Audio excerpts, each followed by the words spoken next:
Sarah, for the upcoming. An absolute pleasure to have you here with us. Can you give us a brief intro to the Institute? What can people expect who are coming to watch it tonight? Absolutely. The Institute is a myriad of things, but above all, I think it's just really a show about holding on to hope, and I believe it does a really great job of not just victimizing the characters.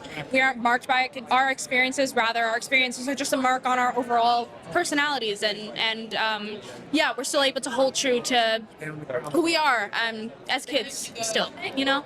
Have you always been a big Stephen King fan? Did you have a favorite book or film or TV adaptation you watched growing up? Well, I mean, as soon as I picked up The Institute, I couldn't put it down. I'm a sucker for a good thriller, and Stephen King is definitely a monarch, no pun intended, of the space. So, yes, no, I'm definitely just honored, beyond honored to hold space in such an incredible piece of work.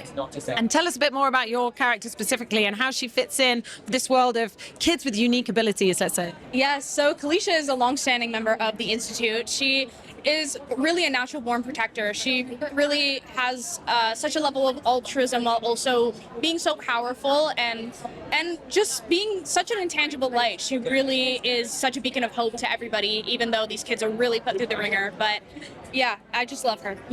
And it must have been a lot of fun to work alongside this group of people, particularly Joe. What was it like working alongside them? Incredible. We have such a lovely cast. I mean, it may be a lot of people's first time seeing them, but I guarantee it will not be the last. They are all just so passionate and bring so many nuances to these already multifaceted characters. And beyond that, they're just lovely people. When you're watching something that's so high intensity, you know, I always wonder, God, did it feel like that for the actors? Did you get to have some downtime? Did you almost have to loosen up, you know, to release some of that tension?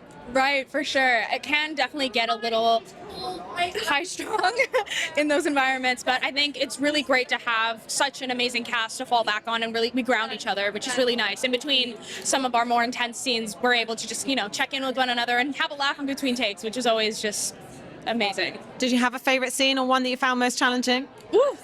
I don't know if it's a spoiler, but there's episode 3, graduation. I'm going to keep it at that. And what do you hope people take away? I mean, obviously you go along for the ride. Maybe there's something quite cathartic about watching kind of a thriller like this. But there's also some thought-provoking questions there about systems of abuse and how we take advantage of the vulnerable, sometimes without questioning it. Mm-hmm, absolutely. I hope people really are able to sink their teeth into these characters and identify with them, as well as take away that I think what's so important about this story is that the kids aren't, so to speak, damsels in distress.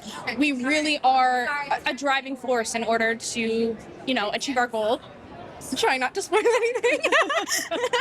But I think that is just such an incredible message, is that our younger generation is really going to carry us through, and not to damsel them and let them be who they are and hold strong. Amazing. Thanks so much for your time. Really enjoyed tonight. Thanks so much. Lovely to chat to you. Thanks. Cheers.